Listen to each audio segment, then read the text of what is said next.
Well, now maybe you know a little bit more about the Fowler car system. What can I tire your ears out talking about in this video, part two? Come back after the titles and you'll hear.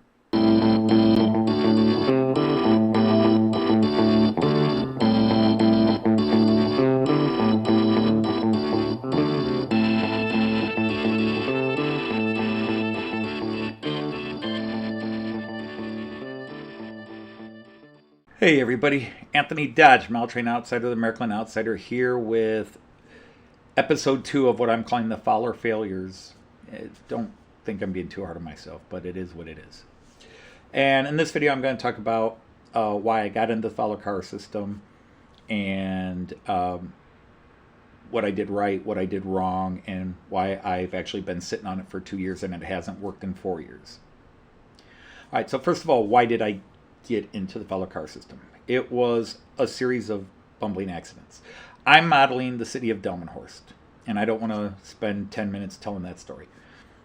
I custom built 100% scale accurate, except for platform 2-3, which I had to reduce, the Delmenhorst station. And right in front of the station is the Delmenhorst bus depot. So I did the Delmenhorst bus depot, which again I scratch built. It's the last thing I ever scratch built on this layout, at least of major work, and I'm very proud of it. It looks very much like it, and there's all kinds of cool things I did with it. And originally that was it. I was just, it looks like the Delmenhorst station, looks like the Delmenhorst bus station. I'm happy. Then, while I was building the Delmenhorst station, actually, I stumbled across a website that advertised Delmenhorst city bus models. And I'll put pictures of that up here. And this was amazing. I did not know that the German company Ritze made 3 separate models of buses of the Delmenhorst city bus system, the Delbus as it's called. Well, I bought those right away. And then on another side, I found another company made a special model of a local, I don't want to call it a tourist bus, but a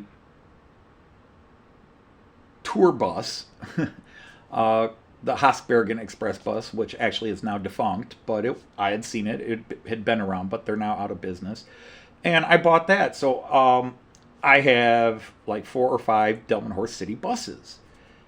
And originally, again, they're just going to be stacked. I'd have a couple parked at this bus station and have a couple on static locations around my layout, which will model parts of the city of Delmenhorst. Cool enough. So then I had been to Miniature Wonderland many times at that point, so I know there were working car systems. But I don't remember exactly what prompted it. But it was a combination of things, and I thought, well, I could maybe put in a small car system. And part of the reason I wanted to put in a car system is I felt my layout by itself would be boring to observers, that it needed some sort of additional eye candy because it's very static and it's not going to be a beauty when it comes to terrain. It's a flat area, no hills, no mountains, none of that. I'm modeling Bremen on one side, Delmenhorst on the other, and it's urban. It's a very urban area on one side, urban area on the other, and a little patch of country in the middle. And I figure it's going to be boring to most people. And so I thought I would put in some sort of car system to maybe add a little visual excitement to my eventual layout. So, having made that decision, I had to decide which ones, because I had already seen Magna Rail on Graham Folston's channel and a couple other channels, and I'd seen the Fowler car system on many channels and such. Well, what got me is I came across the channel, Oscar Tamaya, and he ran the Fowler car system, and that was the first time I saw the actual working bus and saw that it wasn't that expensive, a bus stop. And I was like, oh my God, bingo, that's it. I just been working on the bus station. I could have buses going around Delmenhorst and pulling in. So I got excited, said, hey, we could do this. I could take the shell off the bus and put the shell off one of my Delmenhorst buses on these buses, and it'll all be great. And so, long story short, I bought the Fowler car system. And I decided to try the track because I didn't want to try the harder one. So be that as it may, I was committed. The Magna Rail system did not allow bus stops in that, and so I went with the Fowler car system. Magna Rail would have been cool, but I went with the Fowler car. All right, so I built the bus station. I'm putting pictures of some of this stuff up here. Once I studied how the bus park works in Delmenhorst, and started building the Fowler car track. And again, I'm putting pictures of some of this up showing the progress. If you want to see more progress, or if you want a more in-depth view of how I started with the Fowler car, I will put links to the 5 videos below. But I did not document these the way a lot of channels document their growth. I usually would do something, a lot of stuff for a couple of weeks, and then say, oh, okay, I'll film and show I've done this. But yeah, there are 4 full episodes of my old show, The Model Train Outsider, episodes 37, 38, 39, and 40. And in between 39 and 40 is a teaser trailer which shows the Fowler car system working. And episode 40 is actually the only one that shows the Fowler car system working exactly as I wanted it to work.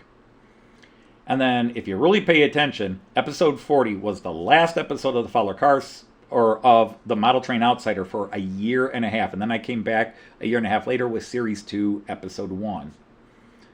And the reason I went a year and a half is my fighting with the Fowler car system. And right now, I'm going to tell you, the Fowler car system is not to blame. I am.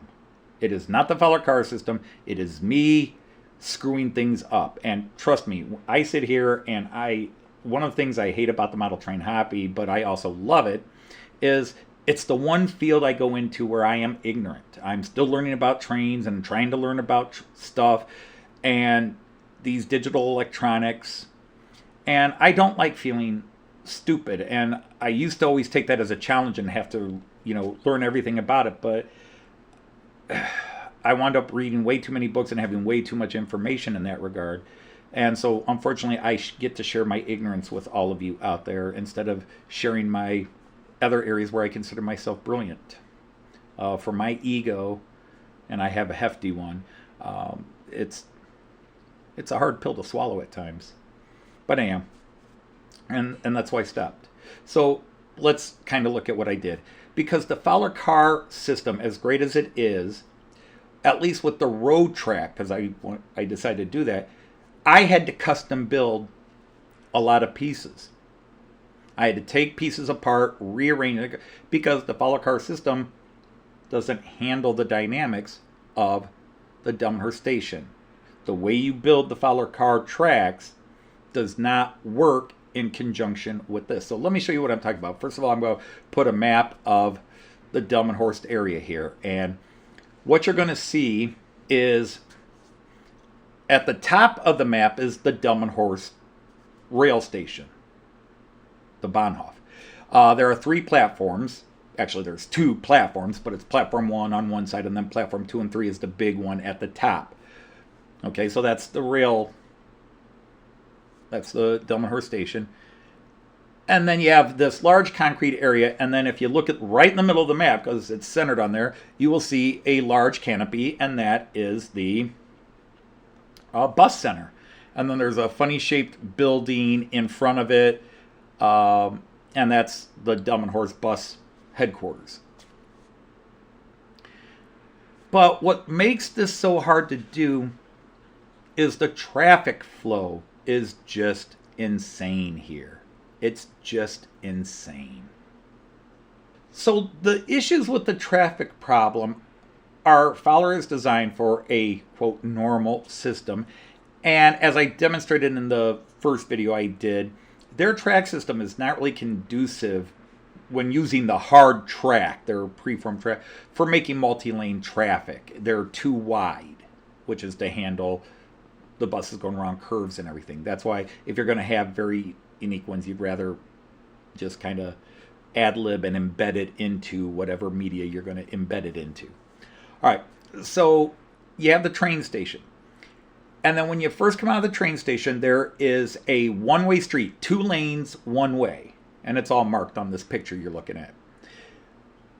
You have a 1-lane road, which technically is going east to west.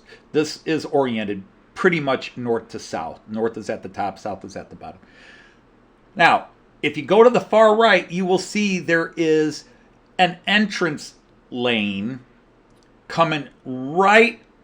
There's actually a little bit of a road curve there. And as it comes around, there's an entrance lane for buses. So buses come from one part of town. They will come into the bus center there.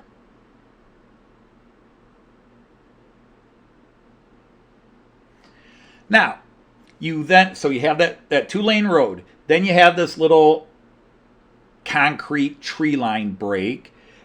Then you have the actual pavement driving area, asphalt area for the buses, where they pull in. And what you you can probably figure out the orientation of the buses looking at the canopy and seeing, because there's like 7 or 8 buses parked there in this image here. Then you have this parking area, center left towards the bottom, and then you have the Dumb and Horse bus headquarters there. And then you have a 2-lane street going the other way.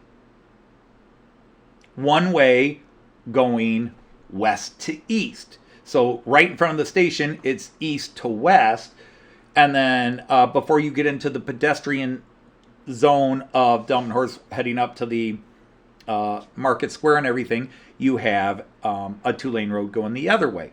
And if you look center to the left side, you'll see that road has a bus entrance coming in right there.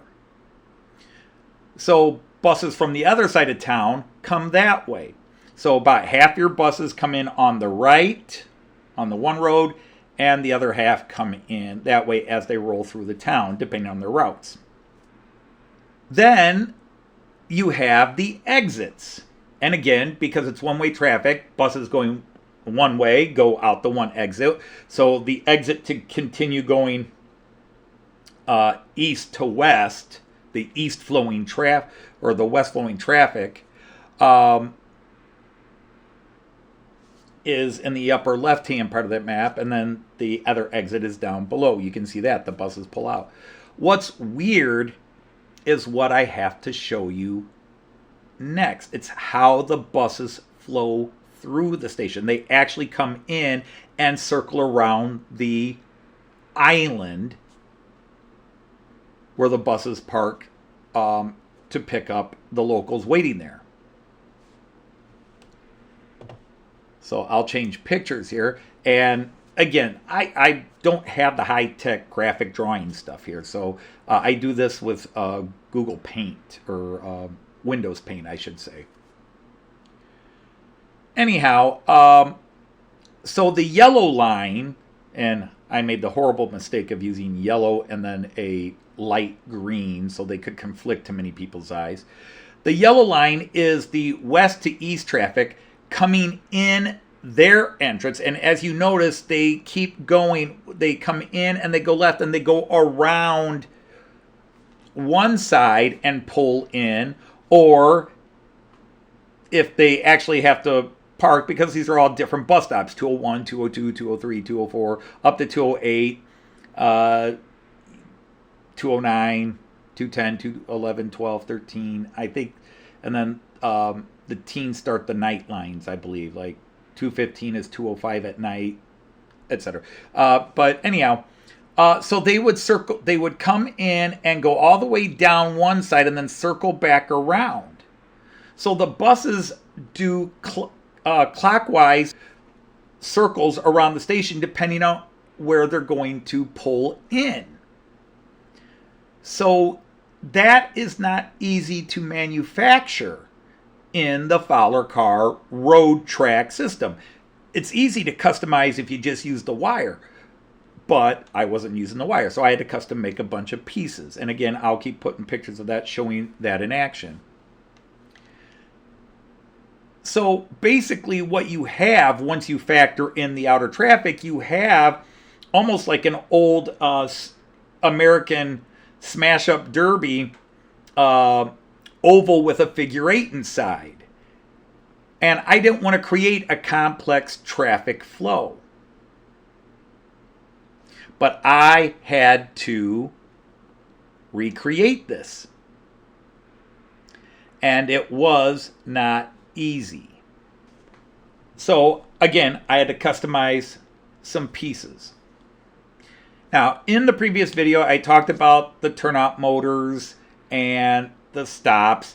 And I just decided the easiest way to do things and what fit best, because I'm custom fitting these pieces. It would have been very hard to have two different buses stopping on the same side. So I elected to have one bus stopping on the north side of the island and one bus stopping on the south side of the island. And then they would pull out and go back into the traffic circle and circle around.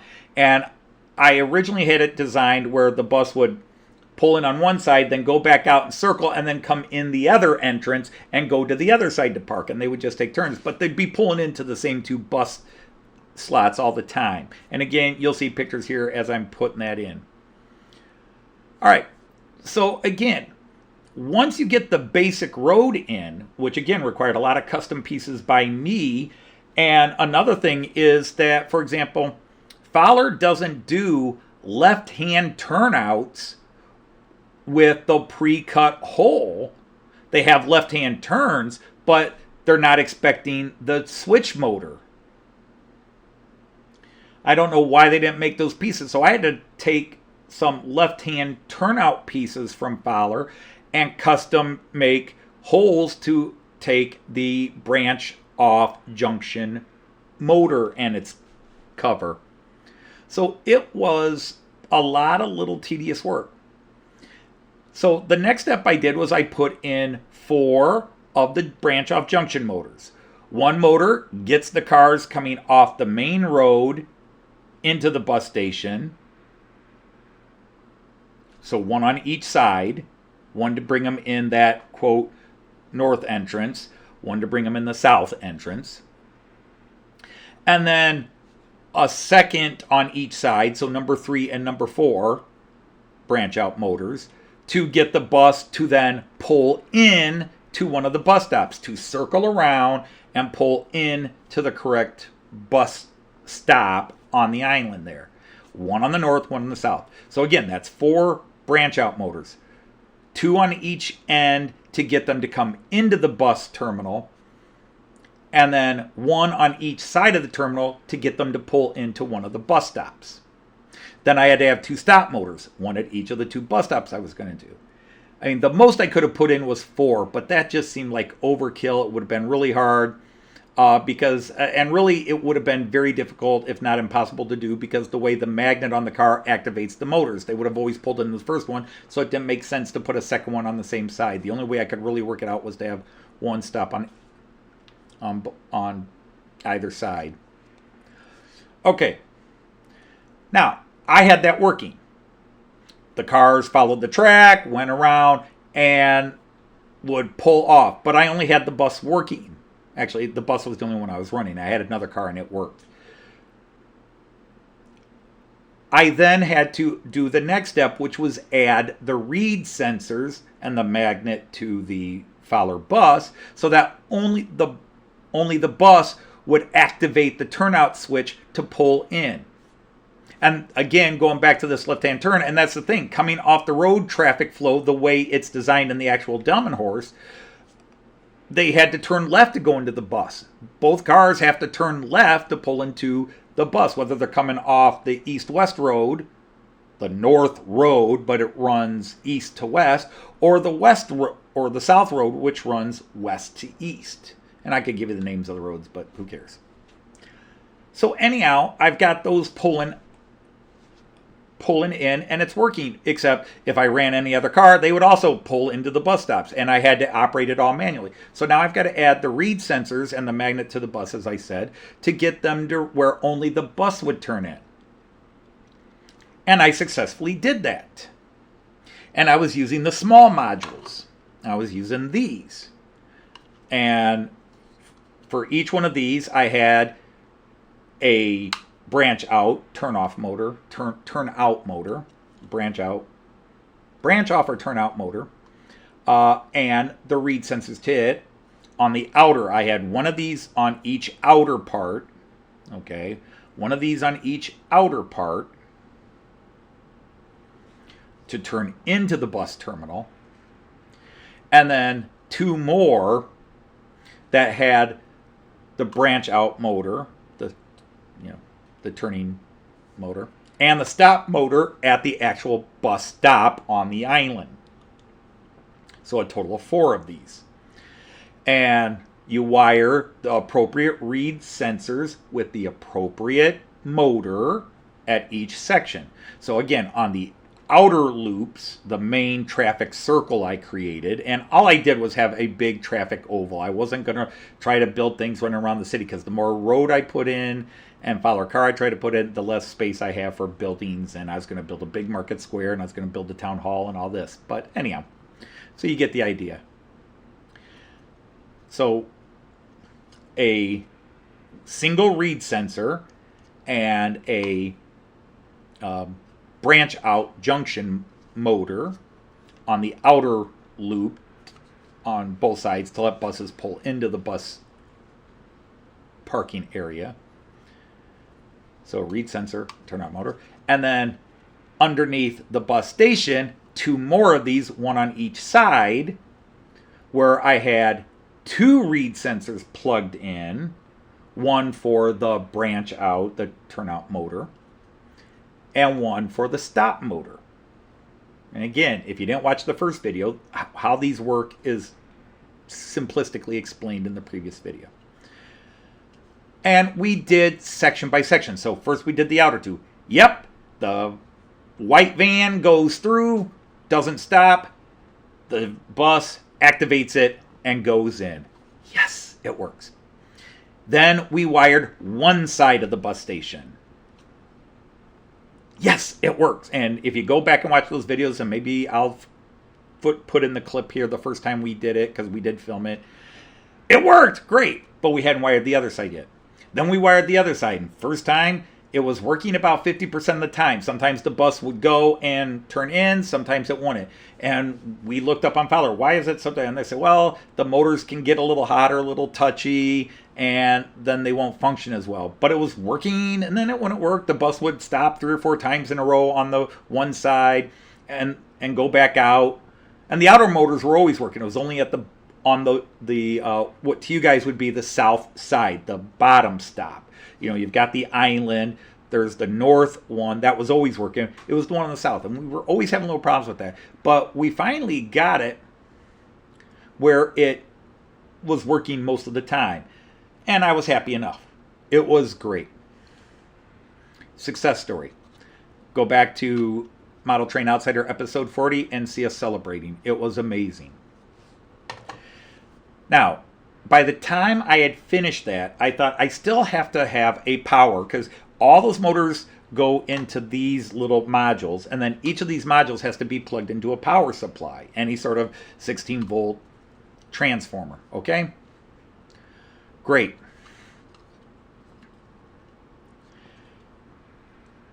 But you still have to turn it on and off. You have to go over and turn the cars on and let them run, and then you've got to turn on the power supply. Not a big deal, right? Not a big deal. But I'd have to go over there to do it, and so I eventually wired it so it was over here and I could start it. Well, there was still a lot of, you got to turn it all on or turn it all off individually. You got to plug in 4 different motors or unplug 4 different motors. So I bought that big module, the traffic control module. And that you can plug all of them into one thing with one power supply. That sounded great. Well, it came in about a week after episode 40. And I wired it all up. And it worked, and then it didn't. And then nothing worked. I rewired everything. Nothing worked. I talked to Fowler about it, and they said, well, you're putting your read sensors in the wrong place. I'm like, no, I'm not. But, oh, well, it's not going to work as well if you do this. It was working until I started using this big module. Everything was working until I started using the big module. So finally, I got tired of arguing with Fowler, and trust me, arguing in German on a phone, not fun. I gave up, and I went to I said, all right, well, let's just replug everything else in and see if it worked. Well, neither of the stop motors were working, and we have been told they're touchy and they can burn out easy. Maybe I burned them out. The reed sensors are touchy and can burn out easy. Oh, so maybe the reed. So I went out and bought one of the turnout motors. Also was not working, but the other ones, if you just operate them by themselves, you could hear it popping, so it was clearly still working. I took out the reed sensors and put in 2 of the turnout motors, and yes, if I just turned the power on, they would work. But again, everything would go in. But the stop motors won't work. Well, I got new stop motors, and we put one in, and the turnout motor would work, and the stop motor wouldn't, and then the turnout motor wouldn't work. And again, this is going on over months. It's going on over months. And it got so frustrating, and I was so angry, and I got so sick of it, that there came a point where nothing worked. I mean, I had burned out all these motors. Or at least I felt I burned out all the motors because they weren't working, and I'd attached them individually to power sources, and you could detect nothing. I got so mad, I literally walked away from my layout. I didn't even want to work on my layout because I was building buildings and all sorts of things. I was trying to build Delmenhorst, and finishing the bus station was the last big thing before I started working on Delmenhorst proper. But I had to get the bus station in and the road working, because then I'd have to pave it all and bring the level of everything up to the road, the Fowler Car Road, that 3 millimeters deep, which, I was going to use thin set across the whole table and bring everything up to that level, because everything was built expecting that 3 millimeter deep thin set being added. Nothing worked. Nothing. And I was so mad, I literally spent the longest since I got into the train hobby. I lost my mojo. I couldn't come down here to run my trains because I'd look at the bus center, and I literally would start getting tears in my eyes. I was just so mad and frustrated. And it took away even the joy. And then the only thing that was going on is I was watching, this is at the height of COVID, I'm watching a lot of YouTube guys, and somebody had stopped streaming. And somebody said, Dodge, why don't you stream? Since so-and-so's not going to be on, could you fill in? And I said, all right, well, I could probably run a couple of trains. And I did it. And I got addicted to the streaming and became the outsider-insider show. And the stream is what saved me. I mean, I don't know that I would have dropped out of the hobby, but boy, it got me back to at least remembering to love to run my trains. And then I did work on some things. And about a year after I started live streaming, I quietly tried to work on, and I couldn't get it to work again. And I'm just like, am I just having that bad of luck? And again, am I plugging things in the wrong place? Am I shorting things out? What is going on? Are they getting messed up shipping? Did I set something down near a magnet that repolarized something? Am I putting the stop motors in upside down when I because that messes them up? And so I just stopped. And decided just run my trains and think out something. Also, by that time, I decided I didn't like the idea of the road bed, but I couldn't come up with a plan to replace it. I just trying to pour 3 millimeters deep on this table with all these holes plugged in was not going to be fun. And so I toyed with the idea of embedding the wire, but too many things. So fast forward, I decided to give it one more try last year, and I bought all the stuff, and then I got tied up in a major home remodeling project or two, and I just didn't have the gumption to go and work on this. And the more I thought about it, the more I got to decide about how I'm going to do the town hall, and I just didn't want to try to build the Fowler track. I built it a second time, customized the pieces, and I couldn't get the motors working. And then I was just like, even if I build it up, I've got to raise this 3 millimeters with some sort of thin set or paste, and I've got all these holes. And yeah, you can plug the holes, but it just seemed like it was going to be a major hassle. And finally, I saw a Wiesmann advertisement for the Wiesmann tape. Actually, a friend, Jean Ricard, mentioned that they had the tape, and why don't I use the tape instead of the wire? And long story short, and I will cut it short here, is I looked at the wire and I thought that would be cool. I could lay the wire out. It's self-adhesive. Tape out. It's 3 millimeters wide and 1 millimeter deep. I could lay it out, and then I'm only going up 1 millimeter because I'm still thinking I'm going to have to raise the level. And then finally, Joyce is the one who said, "Could you embed it?" Yeah, I could get a Dremel and carve a groove, just find the right size scoring bit and dig out channels. And once I decided that was the way to go, I slowly began acquiring the correct things and, most importantly, working up the courage to try it again. Just working up that courage. Everybody knows. Sometimes, especially when you've had a lot of failures on something, it takes a lot of courage to try it again.